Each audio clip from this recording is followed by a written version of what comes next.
morning, everyone, and welcome to this week's show. I am, as always, super excited about my guest today. We did have a cancellation, so for those of you who are here to see Julie Holiday, she will not be joining us today, but I have rebooked her for later this fall. So make sure you stay tuned if you wanted to see her and ask her questions. But today's guest is just as amazing. I've been looking forward to talking to him. So I was glad actually that we kind of had that cancellation. But feel better, Julie. I'm sad you're not here, but I'm also glad you're not here because today I get to bring Ron on and talk about some amazing things that I have had questions for him for a long time. And I suppose I could have just emailed him, but what a better way to ask him his questions than actually bringing him on the show now. So welcome, Ron. Thank you for joining me today. Thanks for having me. Opportunity comes sometimes with a lot of preparation. Sometimes it comes up on short notice. It is of equal value to me either way. This is really cool to be here. And I've got to say, completely off topic, I don't know if that's a stained glass wall thing or window behind you. That's awesome. That's really beautiful. It's a backdrop. Oh, is it really? Yeah, very nice. Nice. It's a backdrop. Yeah, nice and it's I like it. Because I ordered it and I didn't realize it, but on the top over here, there's actual cobwebs hanging on the books. Oh, wow. And I didn't know that when I ordered it, but I absolutely love it. Yeah, it's really nice. I wasn't sure. It's a well lit, so I wasn't sure if that was actually the behind you. That's really nice. Wherever she is, she lives in a cathedral. I know. Oh my God, I love that. So anyway, I'm super excited to have you here today. I know our topic is going to be ITC and, of course, talking about Staticom because I have a lot of questions about that as well. Me too. One thing I like you to, one thing I do like my guests to do is kind of introduce themselves to my audience to kind of give them an idea of who they are, where they came from. And, of course, everyone's question is, why the paranormal? What got you into it? Well, who I am, written right there, Ron Iacovetti. I'm in New Jersey right now, which was a really cool place to be up until 24 hours ago when it started pounding snow, which we really haven't had this year for the most part. I started investigating anything paranormal as a, 101 ghost hunter, like many of us start. Mm-hmm. When I lived in Los Angeles, I was in California for 14 years. I lived out there. So I started, I would say 2012. So probably, about 12 years ago, mm-hmm. give or take. And I was always fascinated with this stuff. Anything, you name the show, if they, the $6 Million Man, I know I'm dating myself, had a Bigfoot episode, or, if they were Abbott and Costello reruns, meets Dracula, or like anything that had to do with like what was considered mythological or supernatural or spirits and ghosts. Like it was just intriguing to me. So I always liked it. I probably had, and I wrote about this in, I think my first book or the second one, I probably had a couple of things happen when I was younger that I didn't connect the dots that they would have been considered maybe something anomalous. Mm-hmm. At the time, especially not having any education in this stuff and being a child, which now I'm probably just a bigger version of a child, but not the same child. And, you kind of like just pull up the covers and go, no, that couldn't be, whatever. And so I probably had a couple of things that I didn't realize at the time that would have, at this point, I would have been like, hey, wait a minute. How did that, or why did that happen? So that's where the intrigue came from. That's where the seed came from. What happened was when I lived in LA at the time, when I had gotten separated and divorced, and my ex is one of my best friends, as is her husband, and my girlfriend and I are very tight with them. It worked out very nicely. So see if you act and think positive, people, it can work. Mm-hmm. I started dating somebody and we didn't agree on anything to watch on TV. We were just like, no, 800 channels. And then all of a sudden, boom, Ghost Adventures. You'll watch that? Started watching. They had local events at some of these locations that they went to on the show. And we went and got asked to be on a team, which I thought was awesome to be a team, really. And the fact that this stuff was even available for lay people or anybody to get involved with, I thought was intriguing. So we started doing it. What along that path shoved me, I will say, because I don't think it was even subtle, into the real-time communication ITC side of it, or which is instrumental transcommunication, was me and the lady I was seeing at the time, and it was like 30 something people. Glen Tavern Inn, Santa Paula, California, third floor. It was an investigation public event. I don't know if you know the late Debbie Constantino Mm-hmm. there. Chad Lindbergh from Fast and Furious, amongst I forget what the show was he did with John L. Tenney. He was there, and it was a Spirit Box SB7 session on the top floor. Everybody introduces himself. Last two people do, and then Chad goes, hi, my name is Chad, and it was maybe 20 seconds, give or take, and a voice came out of the little speaker and went, "I know Chad." And I went, "Whoa, what is that? What is he using? And how do I get my hands on one of those?" I was fascinated. And as much as EVP to me prior to that, and still was almost like the benchmark for like the wow factor, right? Mm-hmm. Speaking thin air, nobody's there, nobody answers, and there's a voice on the recording. When I saw this and I saw real time interaction, I was like, what? I didn't even think that was possible. So now, which was really cool, by the way, because we went to an expo in 2021 out in Las Vegas. I got to tell Chad the Chad story. So I told him, I said, "You're the reason why I'm so deep into this ITC stuff now." But that started me out on that. And then we can get into other specifics, but then flash forward, I started learning as much as I could about how it worked. And in today's age, there are some of the most brilliant people in the paranormal field who are building devices, ghost boxes, and otherwise, which is phenomenal that there's this grassroots technological boom that's happening in what used to be a don't talk about it taboo field. Right. Yep. Yeah. And it's funny, you and I, even though I do use ITC communication now and then, you and I are like complete opposites of the spectrum. I prefer my non-tech tools. People always laugh at me because I come in with my fidget spinners. And that's my way of communicating. It has to have value to you. The lady who mentored me in the direct radio voice, Dr. Annabelle Cardoso in Spain, incredible, beautiful soul.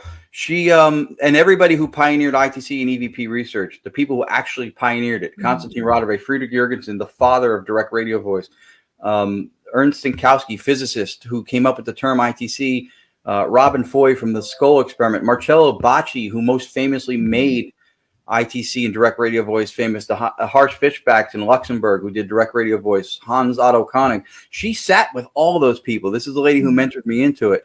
And she used 3 radios to do direct radio voice on different AM vacant channels. Just that was it. That was direct radio voice. That's at its core. And one time she asked why the spirit kept coming through the one radio the most. And then the response she got was because that one's your favorite. Mm-hmm. So when you come into your things with the tools that you like using or that mean something to you, there's a good reason why that's why they're effective. And it's something you stay with. Right. Exactly. And then the one question before we go into Staticom that I always get asked, but I don't always have the answer because I don't consider myself, outside of being able to turn on the spirit box and using it.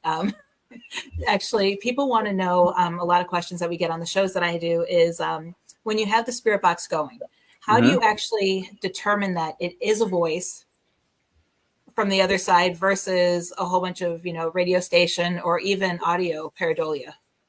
That is such a good question at the absolute perfect time to ask it, because I would want to address that before explaining Staticom, because some of the things that Staticom entails procedurally are not part and parcel with the process of spirit box or ghost box communication. It's different. So I will answer that. So, and I don't build them. I learned how they work. I have friends who build them. I wanted to understand what it was supposed to do, what the methodology comes from, where it comes from, who. And I looked at this as something that's being done by people who build them now. I mean, if you can name Austin Maynard, the Holtes, but Katie and Katie Stafford, Jay Prather, William Pemblot, John Huntington, there's people who are building these things who are brilliant, and they're doing it at the level that is unparalleled. Even I would say, including Frank Sumption, who's the one who started this whole ghost box or sweeping radio revolution. So I knew that I was not going to be sitting here with a soldering iron. If I was, I would be high-fiving you with fewer fingers. Mm-hmm. So I did look into different ways of studying or maybe contributing and learning ITC, maybe some way I could help forward it. Like I said, contribute to advancing. So to answer the question, the box itself, the sweeping ghost box modality was created. The idea and assumption came up with it originally for communicating with extraterrestrials was to fragment broadcast vocals, which are in audible tones, for the purposes of spirits being able to manipulate the fragments of the vocals to create words and stuff that we would be able to understand. Some people will say that it was meant for speech to come out between the broadcasts during the sweep, which is almost less coherent than the first part. So that's the idea. Now, I know academia looks at this methodology-wise and says that this is not reliable. There's a lot of false positive possibility, audio pareidolia. I think to a great degree that's true. It is very much like if you ever seen people go in those little booths that have cash flying around and they're trying to grab things with this big fans moving it. That's kind of what it's like. If you're really being distracted by imagine there's all $1 bills and there's a $5 million check in there, right? You're grasping for that one thing that means the most, but you're getting distracted by all these other things that are getting in your way, going where you're reaching. So it does have that distractibility to it. And it does have phonetics and stuff that are part of it from the process. However, I think that the first mistake with Ghostbox use that people can make from an outside perspective is to take the onus of responsibility or discernment off of the operator. That is primary. So if you have these in your hand and you say, what am I holding? And clearly enough, not like, but like clearly enough, glasses comes out. That's got timing and relevance. And for us, that's the measuring stick that we use to vet whether we think something's anomalous and legitimate. Because the odds are astronomical. If a radio station said glasses at the time I held up glasses and the DJ's not clairvoyant, then I need to know when they're giving away cash because my luck is unbelievable. Right. So timing and relevance is your measuring stick for using those. The discernment does belong on the operator. And one of the things, it's funny because we've been speaking to this more. We've been adding a vertical of philosophy to our ITC, which is very different for an ITC person lecturing, to include a substrate for the presentation that is philosophy based, but also trying to dispel. There's a lot of axiomatic thinking, these things that are just accepted in the field without question or without really knowing why. Mirrors are portals. Okay, I see kind of where, but I've never really heard a coherent explanation, something that was tenable as this and this and this and that, even if it's rooted in scientific, fact or theory or something. And if it falls apart at some point, it's still an attempt at putting it together. One of the axioms that we have in the field is that the onus of responsibility of the ghost box is not on the operator. So when you go on a website to buy like a spirit box as an accessory, one of the things they make available to you is a Faraday pouch. Yep. And it doesn't block the radio. It conducts the signal around the box to keep it from going to the radio. So my first question is with this is that you bought a radio and the first thing you're trying to do is make it not work like a radio. It's like buying a lawnmower and having feathers put beneath it where the till goes. It's not going to do what it's supposed to do. But people will put this in the Faraday pouch to rule out false positives. This is where the responsibility is on the operator. Then they'll run out a little 3.5 millimeter jack wire to an orbital speaker outside of the pouch. Well, now they've just reestablished. You're laughing because you know where I'm going with this. I know. They reestablished the antenna. You just created this. Old radios had wire antennas. You just reestablished it. Even the new Spirit Box Pro, which looks fantastic, has a button to shut the radio off. Or the antenna, right? The reception. I don't understand that. The methodology itself is predicated on fragments of vocals from chopping up the broadcast band. Right. So why would you want to, otherwise, what are you doing? You're sweeping white noise at best. And there's no tactical advantage whatsoever to sweeping white noise. And if you're just using white noise and you're not sweeping, direct radio voice, which predates the Spirit Box, the Frank's Box, the Ghost Box. So see what I'm saying? Like, I don't understand. And people will do that everywhere. They'll run the speaker wire out. They'll shut the radio reception off. It doesn't make sense that you would do that. But So that's my answer with that. How they work is the same theory behind why we think what we do works with regards to the white noise. So Staticom is a name that we've given this between Tony and Sri Rathman and Lourdes Gonzalez and myself. But procedurally, what this is it's direct radio voice that we'd evolved, and then we renamed it because we removed the radio from the process, and I'll explain that. Mm-hmm. But essentially, direct radio voice, like I said, was just pure white noise. Right. And I saw these guys like Marcello Bacci in Italy getting unparalleled communication. I've never seen a Ghost Box do what he did with a vacuum tube radio. With all our tech and our spring reverb and our LED lights and stuff, that was amazing to me. So I looked at Lourdes and said, I don't know why nobody's doing this, but I want to try this and see if we can do it.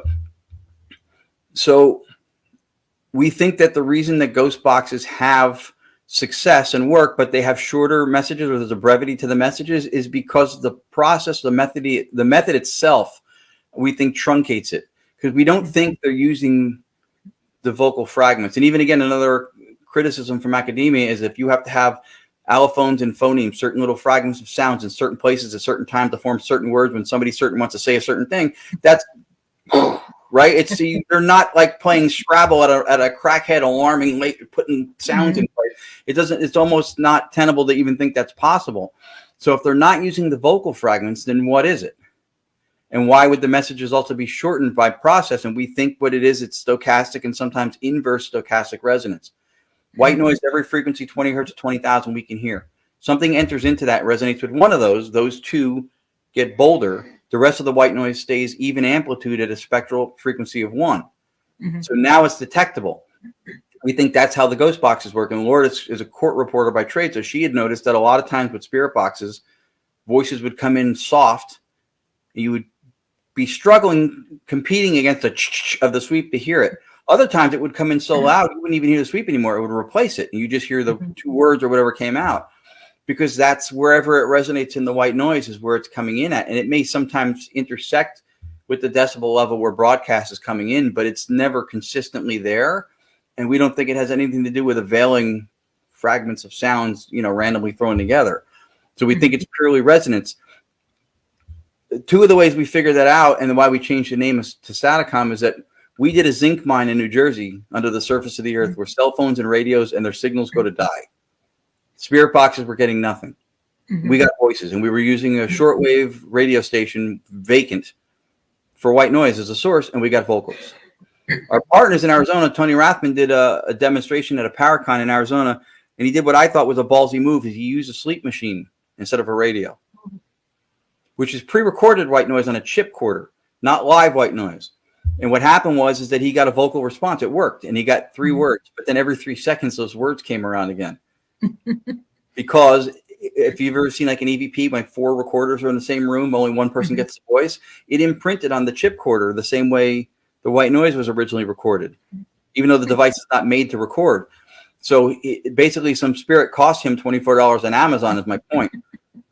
He can't use it anymore. But it proved that RF signal carrier wave radio reception was not a necessity. And that really cemented for us that it was resonance and white noise that was causing it. Mm-hmm. So why Staticom? Staticom because in an effort to vet the authenticity of what we do, to not fool ourselves, let alone anybody else, we looked at what are the low-hanging cynical fruits that we can take out of this equation. What are the pitfalls that are probable to fall into, right? And with everything from audio pareidolia and stuff like that, from having broadcast vocals and everything in that, one of the first really 2 main cynical things that get slung on ITC are radio leakage or bleed through, right? That you're picking up radio stations, that you're hearing DJs and all that kind of stuff. So we removed the radio. Now we're using generators that make live white noise in a closed circuit system with no ambient point of entry, no microphone input. So that's off the table. The next thing we got that will happen sometimes with ITC, and this one was fun, was that these are warbles and artifacts of sound. And to the depth and clarity in the characteristics, we've had audio engineers look at the characteristics and tonality and vocal depth of the consonants, vowels, diphthongs, cadence of speech. It's spot on. We've had investigations with speech pathologists that we know, spot on. Court reporter, right in my house. So she's not an audio engineer. She can't tell you how it behaves and what audio does, but she listens to different dialects, languages, cadences, tones, accents, talking over each other. So she identifies speech quite well. So we looked at that, marvels and artifacts, and we went, well, the reason that people will say that we're getting or hearing what aren't language or words in white noise is because people will say that white noise is random, that you can always discern patterns in randomness. But the problem is first of all, to say that is an appeal to our intellect, right? If we can discern patterns in randomness, that's how we communicate. That's how we identify speech when we hear it.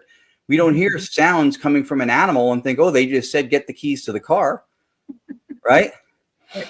And pareidolia also seems to only be predatory on the paranormal too, right? If this is something that we're having happen at such an alarming rate that none of this paranormal audio evidence is legit, where are the documented cases of pareidolia affecting people in day-to-day life? Are there people getting called into the supervisor's office and they go, you're fired? And they go, what? A raise? That's fantastic. I'm sorry, pareidolia, my prescription ran out. No, there's no data to suggest that. So it's absurd.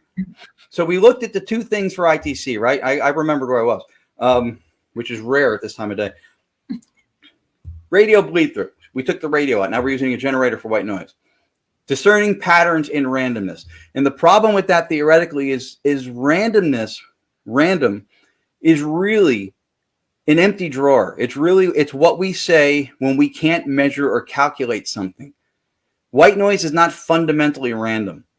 Right? There are electromagnetic fields, quantum fields, ions charged from the sun. There's a variety of things environmentally that could be and are affecting it, intent, right?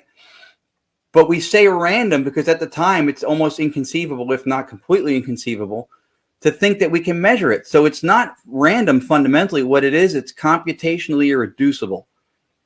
It can't be calculated at the time, but it's not random. So we took that off the table. So we don't really have an anchor to hold us down as far as something we can't explain with, a cynical point of view. And the only thing that's left is hearing fallibility and pareidolia, like I said. But again, it seems to be very specific in its afflicting paranormal audio capture, but not day-to-day life. Right. Yeah.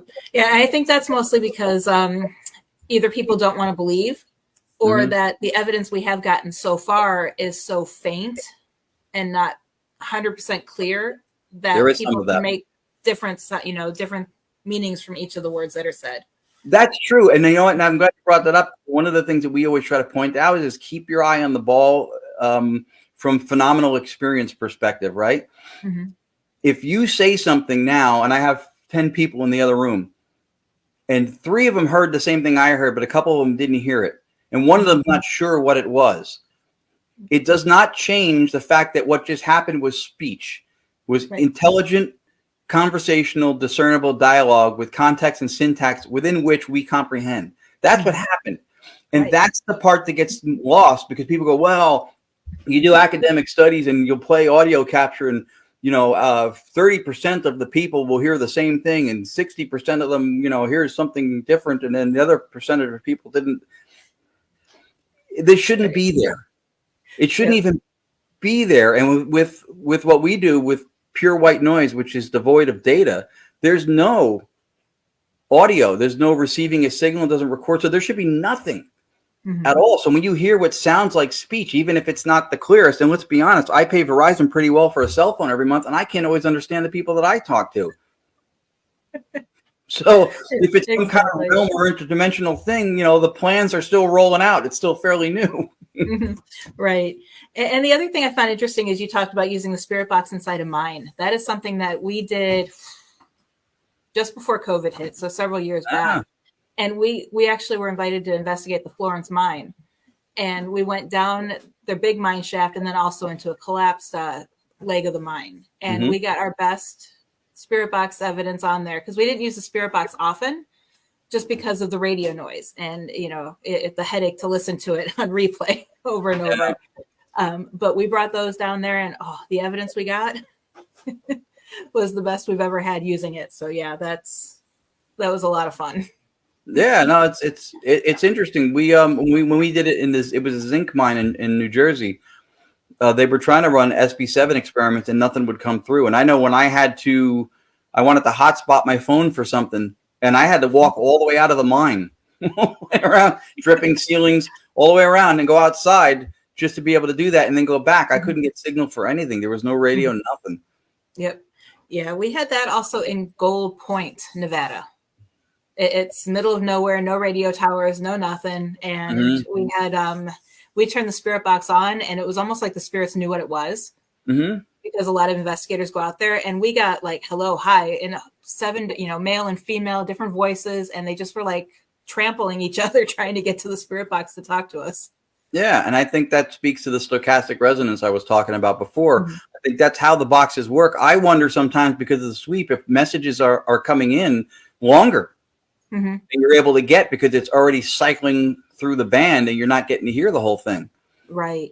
That's different. Yeah. What we do is that there's no sweep involved. It's literally like an open channel. And we've recorded voices 1 minute and 8 seconds at the Shanley Hotel in Napanoch, New York, on a rant, the same voice for 1 minute and 8 seconds. I've never seen a ghost box do that. So it's interesting what it's opening up so far, possibility wise, and we don't know yet what the limitations are on it, but we're working on it. Right. Yeah, I know. What was the Jeff Bent? I don't know if you know that name. I do. We were hosting an event in Henderson, Nevada, because we lived in Vegas for a while, and it was a fundraiser for a local museum. And a girl brought in this big box, and she's like, she introduced me to the idea of what she referred to as the Fent box. And we had some interesting evidence come from that. We had actually most of our evidence for the night came from that device. And it was interesting because when we were asking questions, it turns out that it wasn't a spirit at the museum, but one that is attached to the device because I guess he uses recycled wood. Ah, okay. And it's a spirit that came from an old barn that just is now hanging around this box wherever she takes it. So it was kind of interesting. But again, it was some of the best evidence we've ever gotten in an investigation. Yeah, no, the boxes work. I own a bunch of them. They absolutely work. I just think that the efficacy of the method, which is regardless of the builder, has nothing to do with the builder. Right. You can have the most technically sound auto builder, and if they take a horse and carriage and try to soup it up, it's never going to compete with an Indy race car. It's just the mechanism itself. So I think that just if people watch, there's a documentary called Calling Earth on Vimeo. And I think Afterlife Investigations, which is about the skull experiment, but I think that also has an element of it that has my mentor, Dr. Annabelle Cardoso, in it, and it shows Marcello Bacci. There's a 45-minute, I think, documentary. It was done in French with subtitles in English about Marcello Bacci. And if you see what this gentleman did with just a vacuum tube radio and pure white noise, it's staggering. And I've never seen a sweeping box produce what he did. Like, it was like you and I are talking. We're still working on trying to get to that Edison's phone to the dead level conversation with this, but he did it for 20 something years, and it was amazing to see. And it shows the power that we both benefit and suffer from, of media and television breaking open the doors for this to become more acceptable, because with that, a lot of opportunity for a lot of us to have a platform and to be doing podcasts and stuff like this.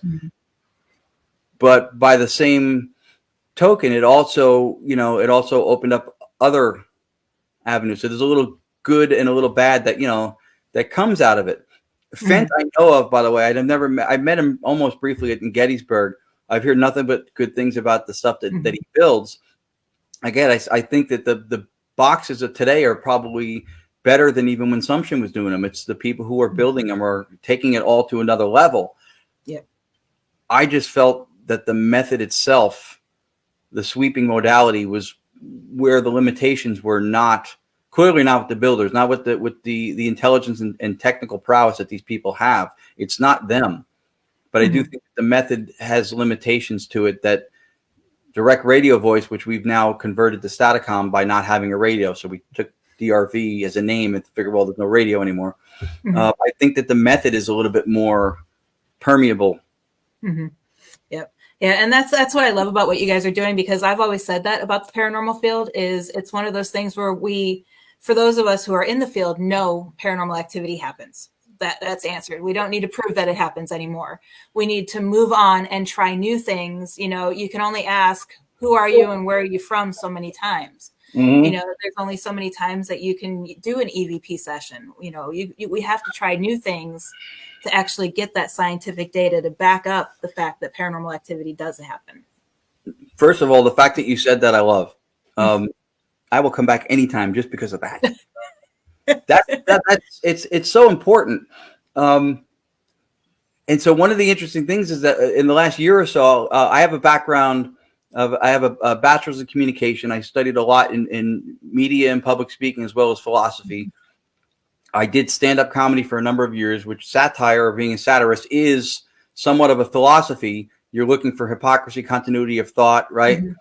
Yep. So those things combined have really been a cognitive plus for me. Like it's put me in a different space with this stuff as we go forward. And over the last year or so, and in the last couple of months, I've dragged my girlfriend Lourdes and some other friends of ours we started looking at philosophy as a foundation for what we do, because, and this is what I love that you said that, we know this is real, right? So the first thing we need to do, I think, is if you're going to say something is real or not real, is have an understanding of what you think reality actually is. Mm-hmm. And I don't think most of the paranormal field sits back and looks at that. We just already know with comfort that, like you said, these things are happening. We're not crazy. We get it. Mm-hmm. Right. I think we lose the argument a lot of times when it tries to go to the scientific level, is because we are paradoxically trying to defy and adhere to mainstream materialism or physicalism as a foundation of reality. In other words, this stuff is paranormal. It's supernatural. It doesn't get stuffed into the box of physical science where everything's measurable and right.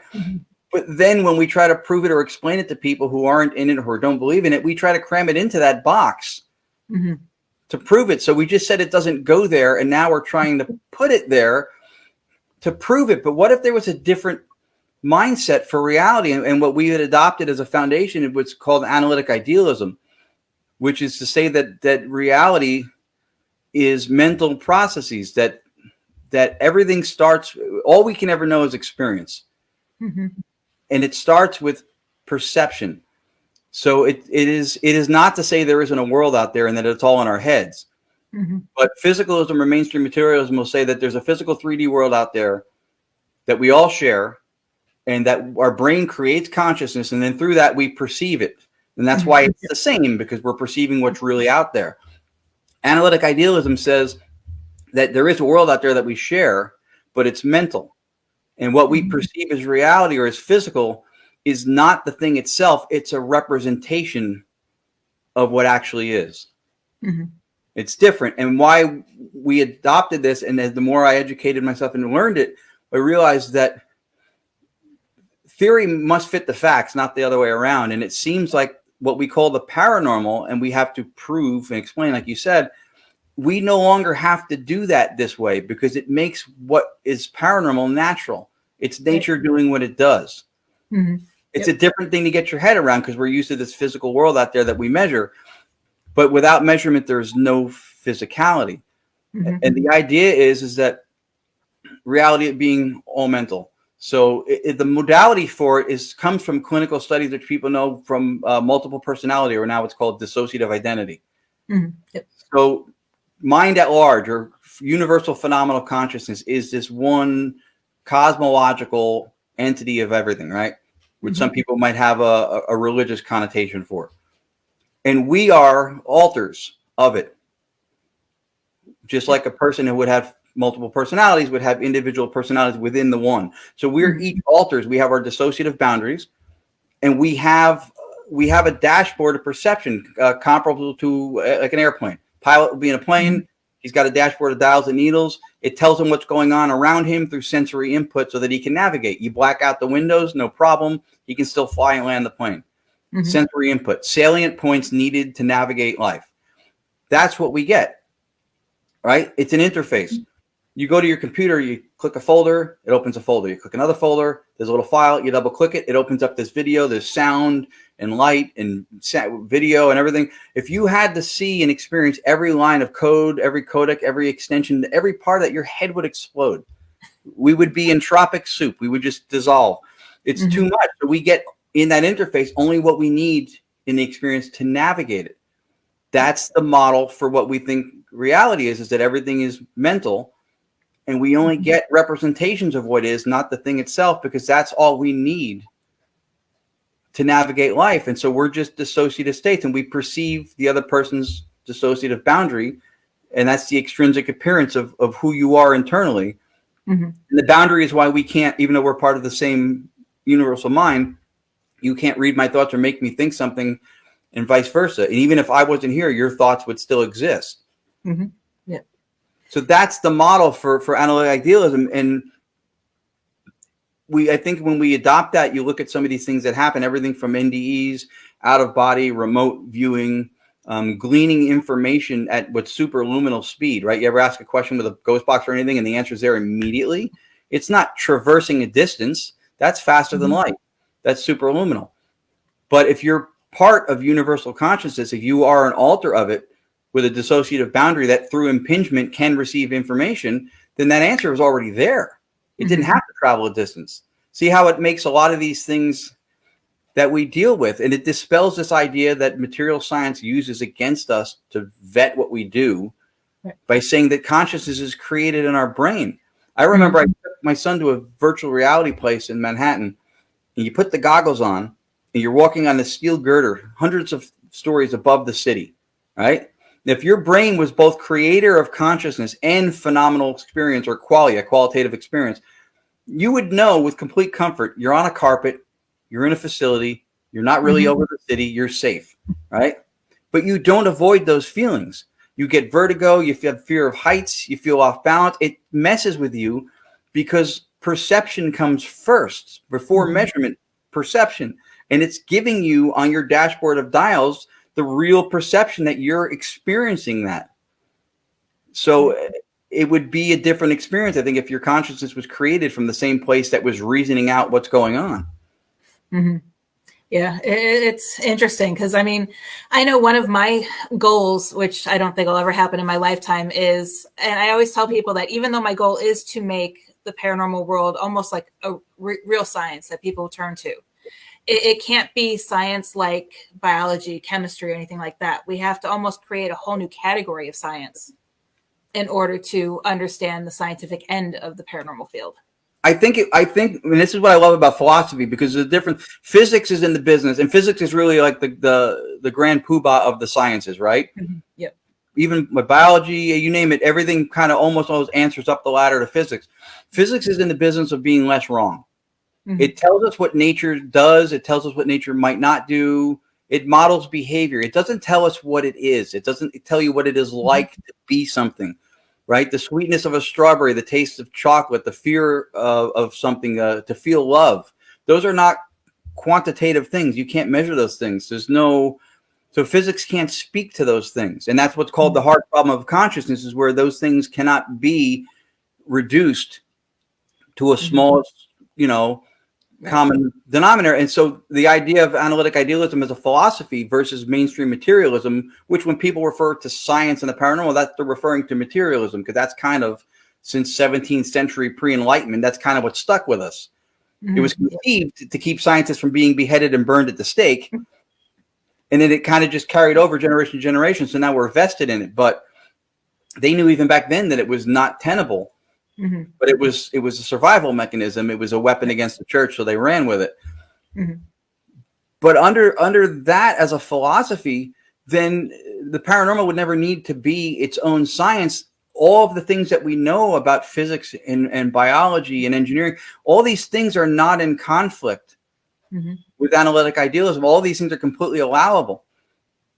It just makes it natural. It's what nature's doing. And that's Mhm. part of, I think, us figuring out, and it's a different mindset to try to redefine reality as mental processes. I've been doing it for a year and a half or so, and I had some background study in philosophy. So it's still, because you're so used to adhering to one modality of thought, but it really does make you think too, that we do this a lot we'll label things with proper nouns as Mhm. things and give them Right. standalone existence, like we do the physical world. Like you go like this, right? And we'll ask people when we lecture, and there's a Dr. Bernardo Kastrup who will do this. What is this? It's a fist, right? Where did it go? It was Mhm. never a thing. It was a doing. This is a Mhm. behavior of your field of subjectivity. It was never an actual thing itself. We confuse sometimes causality and correlation to explain, Mhm. right? That's what they'll say with brain activity, is that you have brain activity when you have phenomenal experiences like love and stuff. So therefore the brain's creating these feelings. But you can also correlate a very large fire with a fire truck and firemen, but that's not to say that they're the cause of it. Right. It just correlates. Of course, there's brain activity when you have phenomenal experience, because that is through which we process those feelings. And that is the extrinsic view of our brain from across the dissociative boundary. So of course Mhm. there's activity, but it's interesting that in studies that were done with psychedelics under medical treatment in countries where it was legal, the most visceral and heightened experiences that people had consciously had the least amount of brain activity. Hmm. When mediums go into trance, they have the least amount of cognitive measurement. fMRIs, EEGs, they have the least. When they're supposed to be processing on a higher level, which if the brain was a creator of that consciousness, you would see a correlation, and it doesn't. It Mhm. doesn't happen. And Yep. dissociation for us is powerful too. There was a study by Victoria Schlimp, I think 2014, in the Netherlands. There was a woman who had 5 alters, which was used to be multiple personality. Now it's dissociative identity disorder. She had 5 alters. 2 of them claimed to be blind. Mhm. When the blind alter was in executive control of the physical body, the visual cortex in the brain had no activity. Hmm. As soon as one of the other alters was in control, everything sparked back up. Mhm. Organically, the rods, cones, eyes, cornea, everything was fine. So Hmm. that's the power of dissociation for us being part of a greater thing as individual alters. It really is. Right. It's Yeah. powerful. Exactly. We do have two quick questions because time flies by. Only I 15 know. minutes left. And I'm chatty. Todd.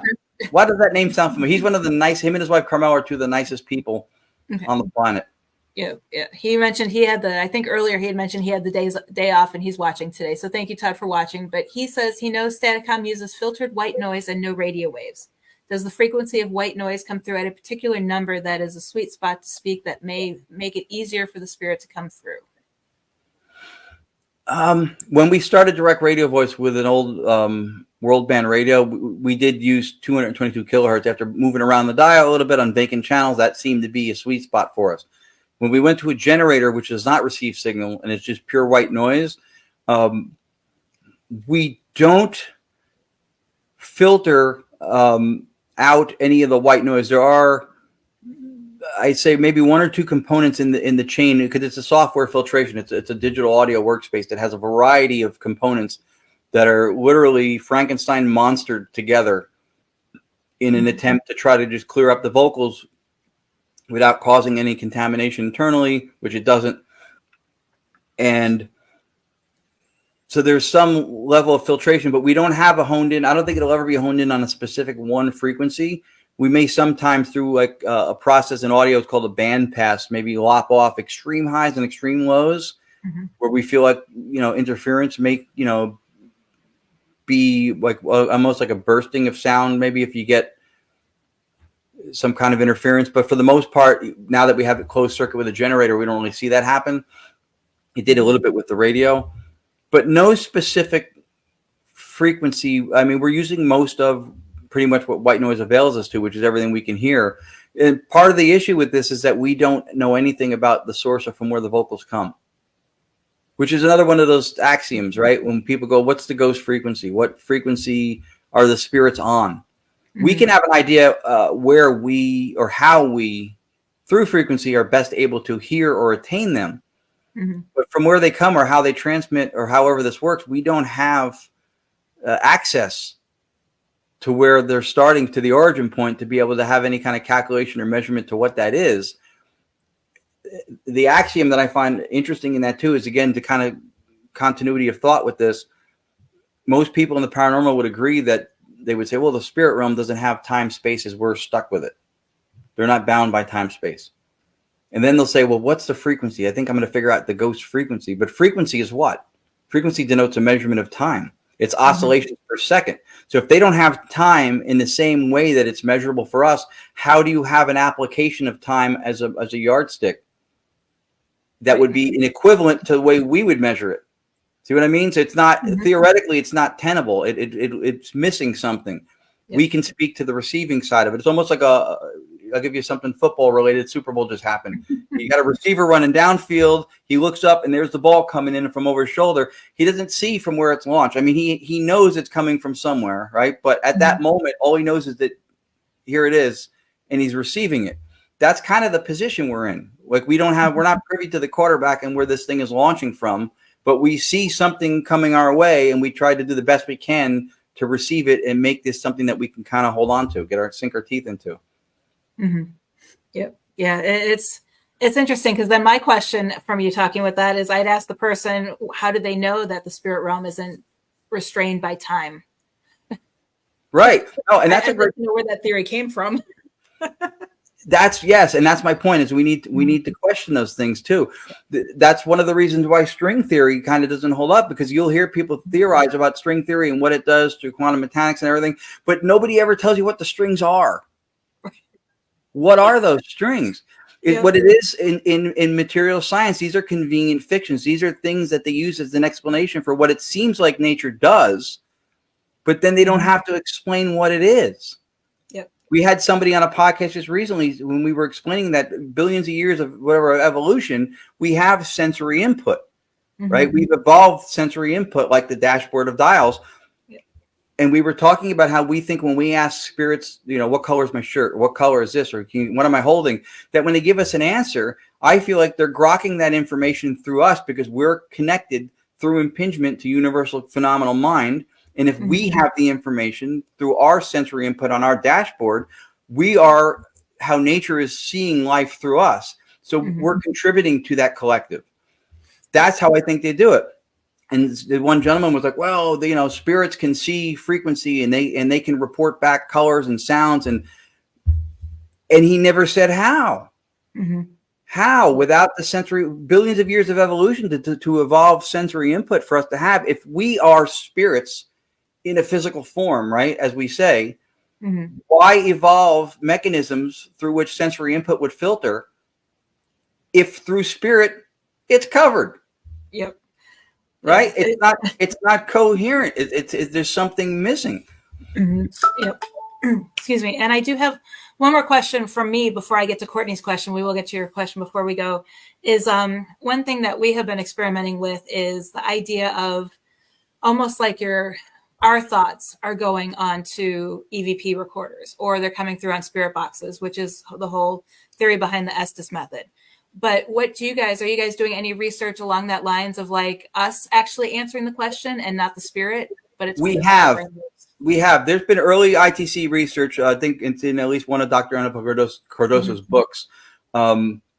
And if I'm not mistaken, I think Friedrich Jurgensen, who's the pioneer direct radio voice, spoke to it.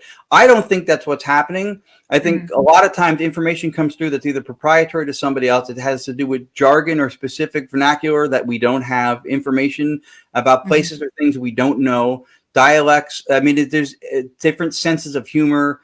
There's so many things that come through. I don't think that it's feasible that it's coming from us. From a practical point of view, if there was instances within which that we were able to somehow telepathically transmit our thoughts to come through the radios so that we're answering ourselves, right? Sometimes we don't ask for answers and they come through. Sometimes the answer you expect is not what comes through. Sometimes there's multiple people in the room. Now, what governs whose thoughts trump whose as far as what comes through? Why don't they all come through? And it's this completely unintelligible audio mess, right? So there's a lot of holes in that. If we were able to do that through radio, Are there any documented cases of somebody driving to work, listening to their favorite tune, thinking in their head, God, I hate my boss. I hope that guy doesn't show up today. And all of a sudden through the radio in the middle of Miley Cyrus, it goes, God, I hate my voice. I hope he doesn't show up today. Whoa, that was me. Has that ever happened? I don't know that it has. I won't say that it hasn't.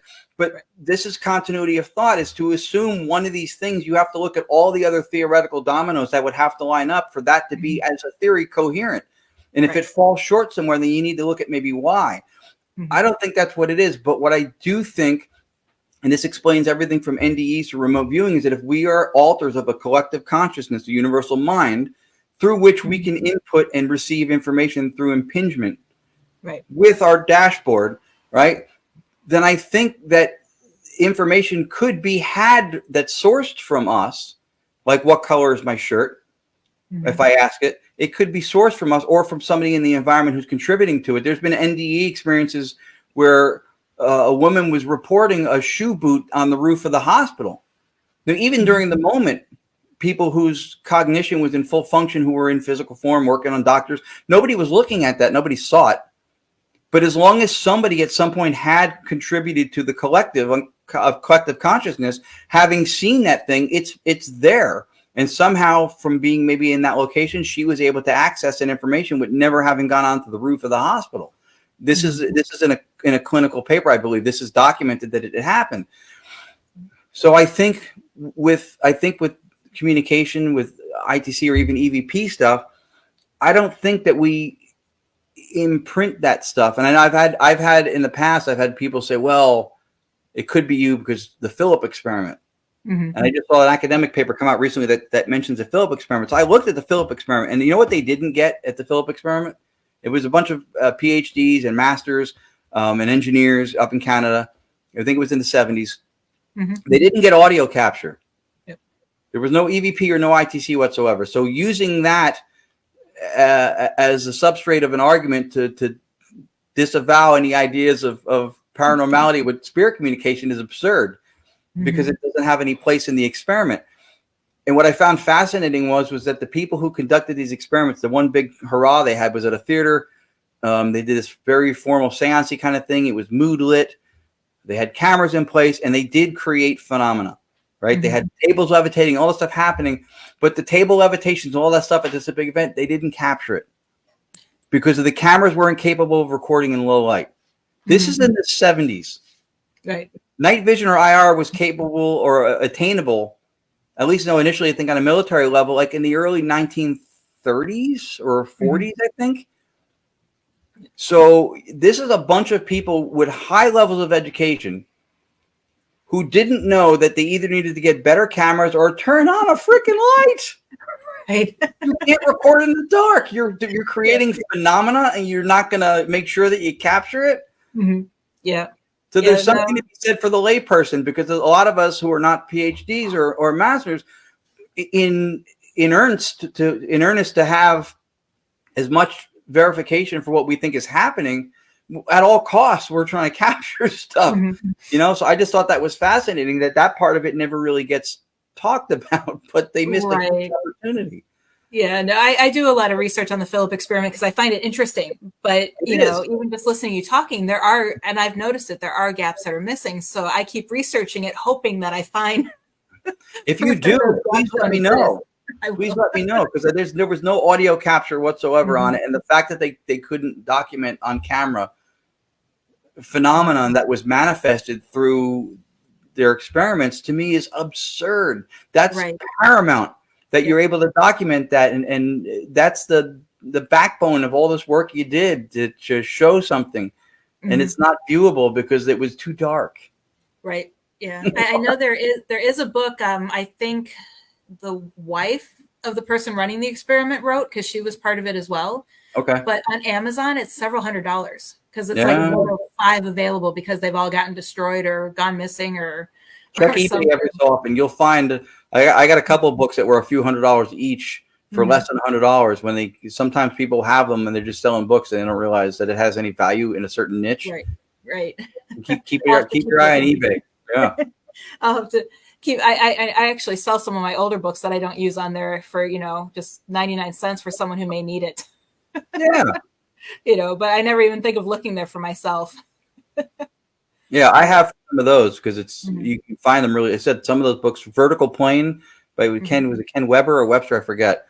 The original print went out and it was $900 or something, Yeah. even on eBay to find it. And I got somebody in UK, I think, that was selling it for like $98 or $112 or whatever. And I went, yeah, oh That's one of those things, even if you turn around and sell it yourself, because the value type of thing.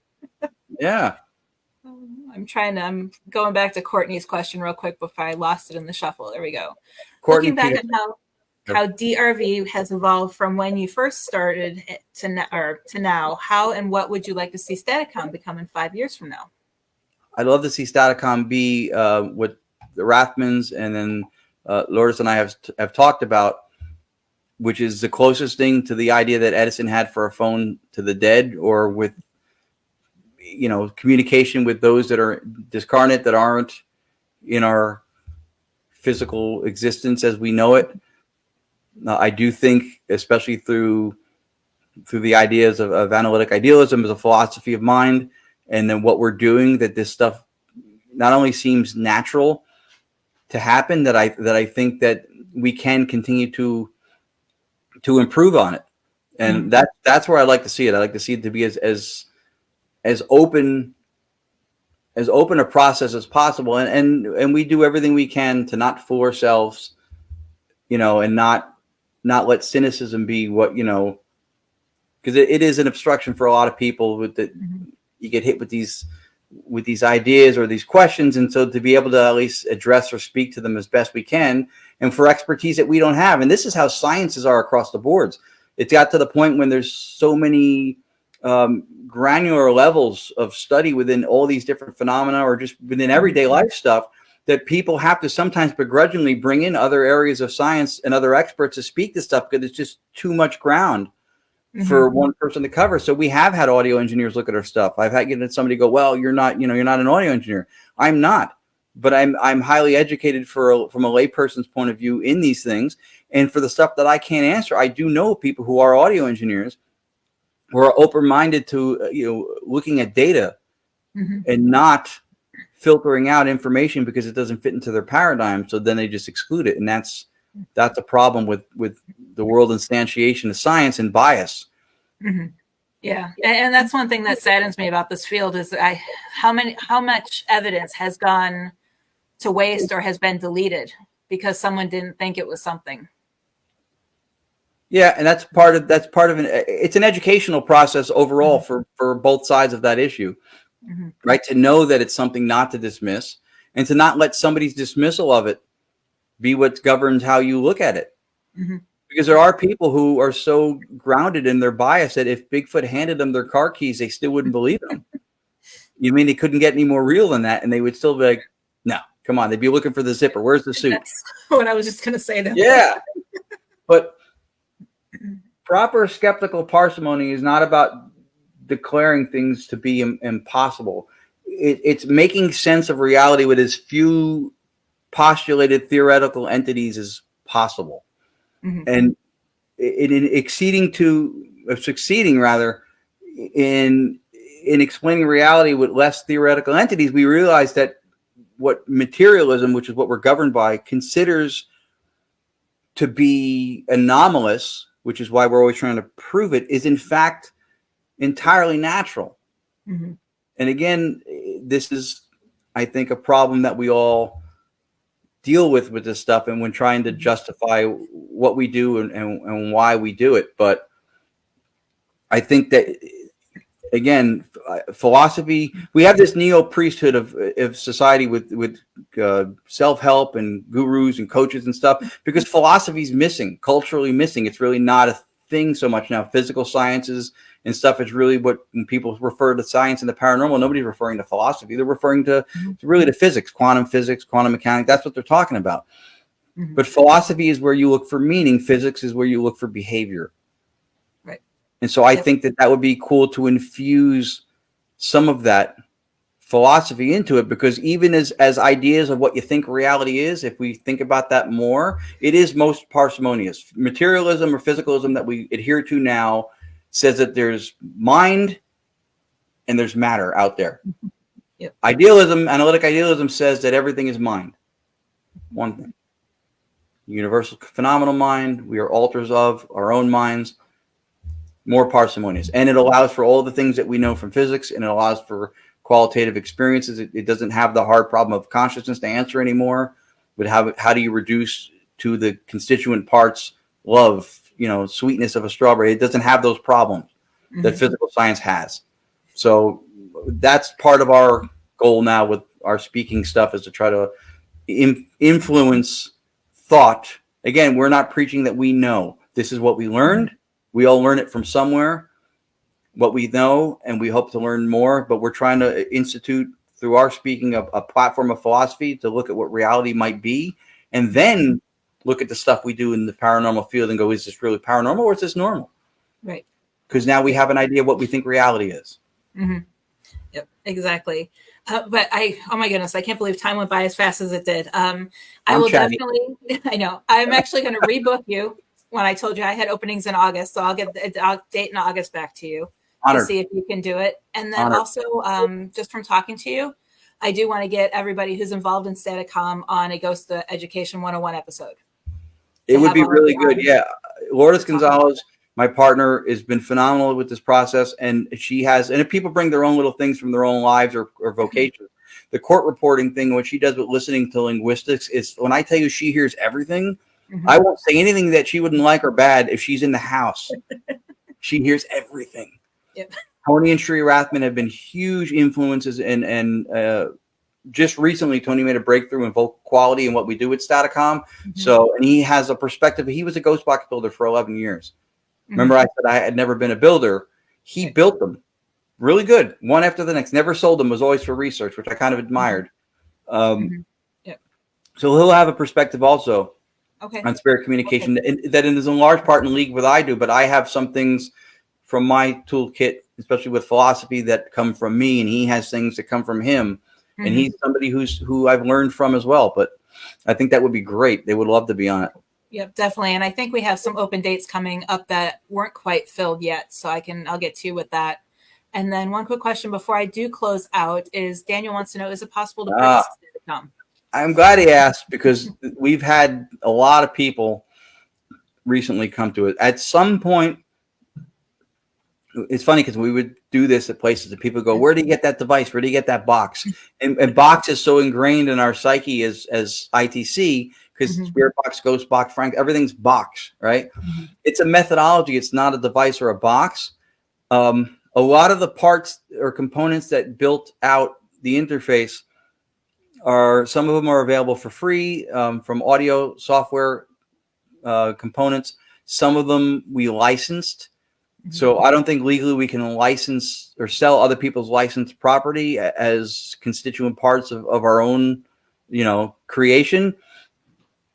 And we would have thousands of licenses in our names if we built out and did that. What we're looking at doing at some point, and we're still trying to figure out when, because this was not conceived to go to market. This was done purely for research. But when we started bringing it out in the field, these questions came up, and justifiably, if I was on the other side of this fence, I would be asking Daniel the same question. So the idea is, I think what we're going to do is we're going to probably put a mapping together as a consult. And we'll have a website page with videos. Each component will have a picture of it. It'll show you where all the settings are. It'll have explanations for each thing. So that's going to take some work to put together.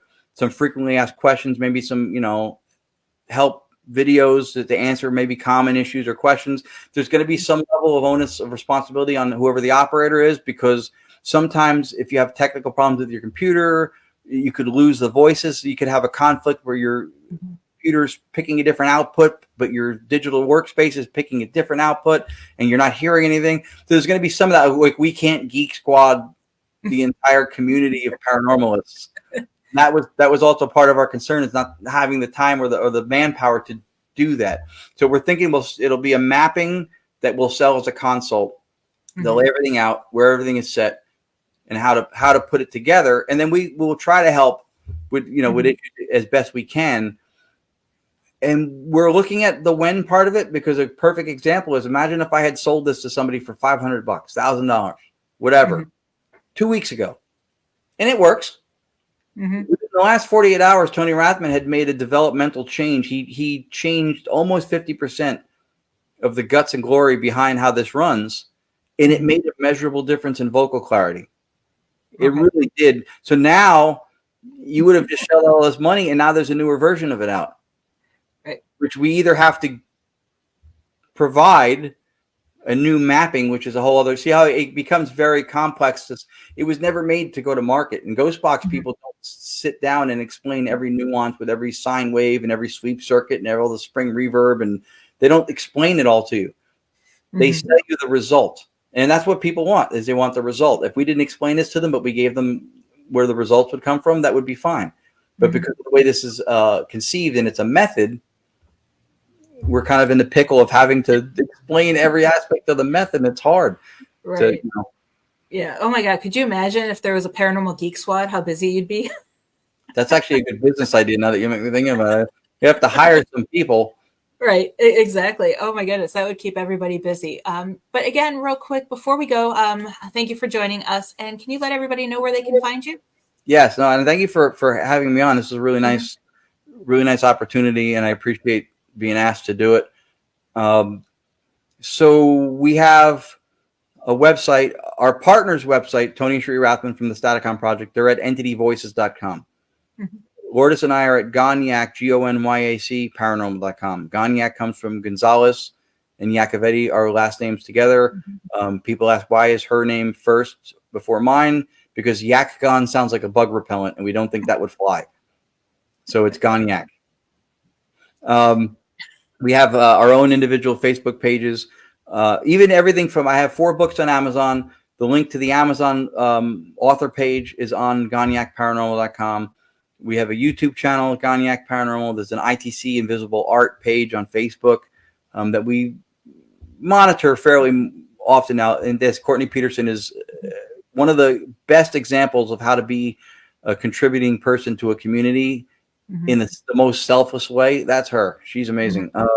So that's the YouTube channel. We do a podcast Monday nights, Entity Voices Paranormal Evidence, 9 o'clock Eastern time through StreamYard, where we bring teams and people from all over the chance to show what they think is some of their best evidence, explain the who, where, how, what, why of the capture, which has been fun for us because we realize how many talented people are catching. We've seen some amazing evidence Mm-hmm. of stuff people record that is not ours, Right. that we would not have otherwise seen through doing this. So the show has been a blast. Our partners on that also are Chris Allgood and Audrey Keeler. They're down in North Carolina, who are amazing investigators and phenomenal people. So I think that's everything. And then we have, we have Paracons and stuff coming up. We usually try to list those on the events tab on our page, including, I know we're excited about Gettysburg Battlefield Bash this year again, the Jersey Para Unity Expo we do every year, and we're doing a Get Haunted event at the Shanley Hotel with Ronnie LeBlanc from Expedition Bigfoot called the Trifecta Experience. I believe that is in May. Penhurst Paracon we're doing in May, and then September we're doing Festival of the Unexplained in the UK, which we're really excited about. They're bringing us out with the reunion of the Holzer Files, which is Cindy Kaza, Dave Schrader, Shane Pittman, a couple other folks as well, Dr. Kate Sherrill, Danny Moss, Ghost Trip Investigation, Dan Class from the Hinsdale House and from Deathwalker, and then us to go out and speak and do Staticom. So we're very, very grateful for all the things we have going on, including this today. And I told you before the show, the worst thing you can develop as a habit or skill or whatever you want to call it in the paranormal is entitlement. We don't feel like anybody owes us anything. I'm eternally grateful that you asked me to be on the show today, that we get invited to do any events, to appear, to be featured on a poster, not on a poster, whatever. It's all really, really nice that people think of us or have any regard or respect for what we're doing. So exactly. You think the way I think in this field, and it's rare. Yeah, I tell people every time we speak that the field's not great because we're in it. We're in it because it's great. Right, exactly. Yep. And I always tell people, stay humble and remember where you came from. I think we talked about that before we started as well. Yeah, right. I remember buying a ticket for every event that I wanted to go to, and now I'm on the poster, and people are buying tickets to come see me. Like, I don't even want to see me. Are you sure? Are you sure you want to spend your money on me? Right. I have a hard time doing it. I do it because I have to have clothes to walk out in public. I get that. So I spend some money on me. Right. I completely get it. Before too, and I don't know if I could have even shared screen and showed an example of a Statacom clip. I don't know if you want to end with that. Oh no, if you want to do that, you can. I mean, I Just don't think there's any shows on. I know I air on Parallax and things, but I think I'm the only daytime show they have, so we're good. If you want to do it, I can do. Yep. I can give you one or two maybe examples of. Yeah. And while you're pulling that up real quick, just so everyone knows, you can follow me at Exploring the Paranormal Show on Facebook, or you can catch the replay on YouTube at Heatherly PhD. And then next week, I will be joined by JD Hill. So make sure you guys tune in for that at 11 a.m. Eastern next week. Very cool, and we'll share this the show out also too, because we love seeing when we appear on a show or someone appears on our show. We love seeing the cross pollination of audiences. You know, when you'll see people that were from our audience showing up on your show, and then people from your audience will be showing up on our show, and that's how we help each other out. I think that's good. Exactly, yeah. And when because I air live on 3 other channels, I upload it to YouTube the next day. So when it gets uploaded to YouTube, I'll have all of your links and where they can find you with that as well when I share it on YouTube and Facebook tomorrow. Cool. Okay. All right. So I'll try to be. These are all short. I could say if you want to do like 2 or 3 that are like a minute each, maybe. Okay. Just as a sampling. I will end. Don't let me forget because I could easily get distracted. I will end with one called "Damnation" because that's from the Chalet Hotel. I think the radio was still the source. This is pre-Statacom. But when I was talking about how it's a minute and 8 seconds in the same voice on a rant, and I've never seen a sweeping box do that, you'll understand what I mean. All right, so this is a good one to start with. I will do this one. This one's interesting because it does 2 things. One, the voice identifies as consciousness, which is what we spent some time talking about, right? Right. The other thing it does is it names Tony, which is our partners in Arizona. So of all the names that could have come through it, the voice says I'm Tony's friend, which was really interesting. I also had to have a subsequent talk with Tony and said, please tell your ghost to stop interrupting my sessions. And he laughed because I'm a clown. So I'm gonna do a share screen. It's gonna be entire screen with audio, and it'll be in the green room. So when you bring it through, so we don't get that whole ripple effect, I'll switch off to the video player. Okay. There it is in the green room. Yep. All right. It should work fine for sound that comes through. This is again pure white noise, filtered, and the thing that we do, I should have mentioned before in ITC, which had never been done before. Tony Sheree and Lourdes and I did it, was we took the flow of live white noise, live generated white noise, and slowed that down. Different than slowing down the sweep rate on a sweeping box. This is slowing down live white noise. It had never been done before, but the voices come in faster than we can detect, and really faster than the human vocal tract is capable of speaking. I don't care if it's an auctioneer on cocaine. Nobody can enunciate that fast. So this is also slowed down in real time, which is essentially what audio capture gets done afterwards. People will take it home, they'll denoise it, slow it down, amplify it. We're doing all that in the moment of contact. So here's the first one. Then when it identifies as consciousness, the voice.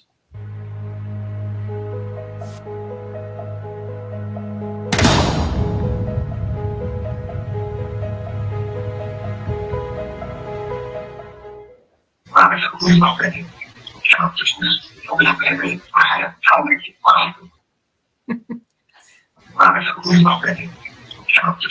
will be very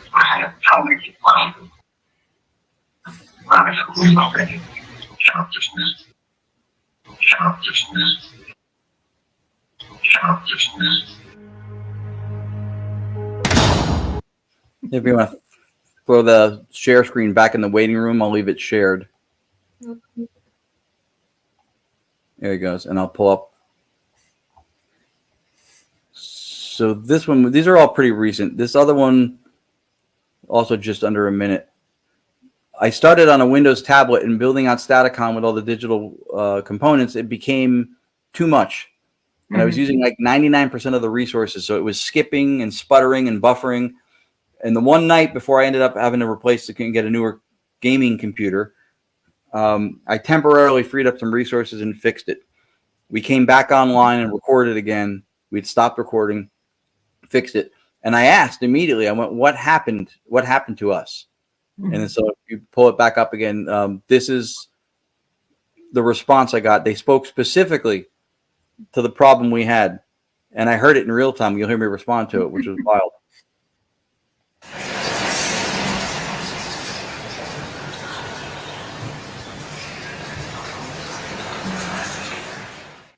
Maybe they're trying to connect. And since it's doing her, I'll let it play out for a minute. I'm gonna message her now. If that's you trying to connect to Tony and Cherie, please keep doing your thing then.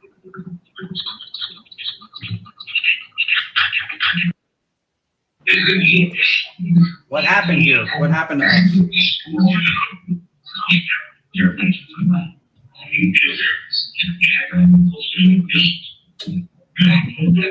Sorry about that. That's crazy, right? Right. Yep. So you were communicating with an ITC specialist who's crossed over.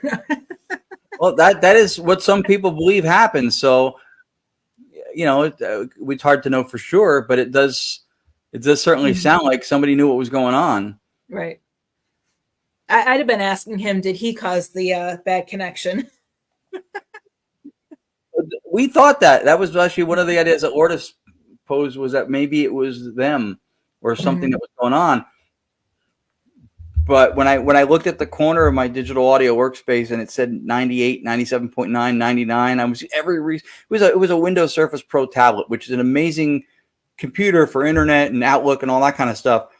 But to run high functioning audio visual processes, it doesn't have any dedicated graphics card or audio card. It's 8 gigs of integrated RAM. Right. So as soon as you turn it on, 3 of them are gone. So I was taxing this thing. The more we built it out to improve the sound, it was taxing it. So it couldn't handle it. But we found out that was where the problem was. So I had to get a new computer. So, all right. So I have that one. Let me close that one. All right. So actually, I'll do them back to back if you want. This one's less than a minute, and the other one's a minute, and then we'll be done. Okay. If you're good with that. Yep, I'm good. Because this last, I'll put them in this order. I think I'm going to show you one that was recorded like 2 days ago, with an improvement in the clarity of Staticom.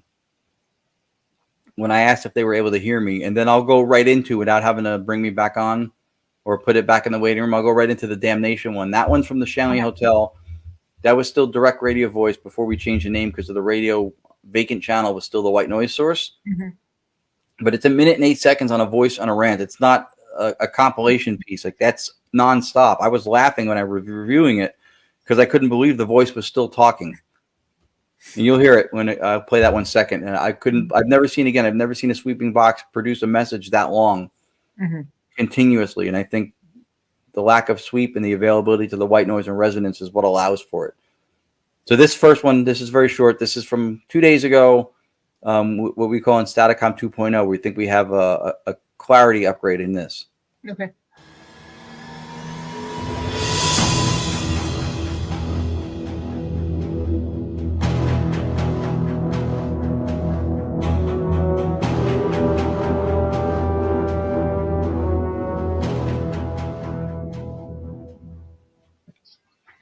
Can you guys hear us? We're able to now?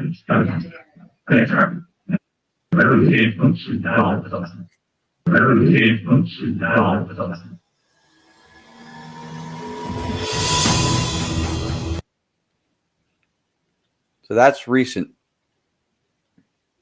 This is now, I give you the longest continued recorded message that we've gotten. We've had longer conversation that went back and forth, but this is actually just one voice for a minute, almost a minute and 8 seconds.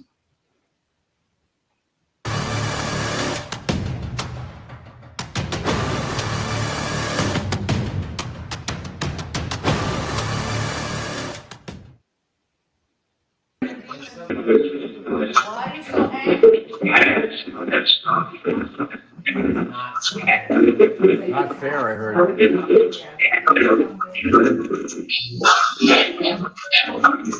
we're doing. Well, it's just easier.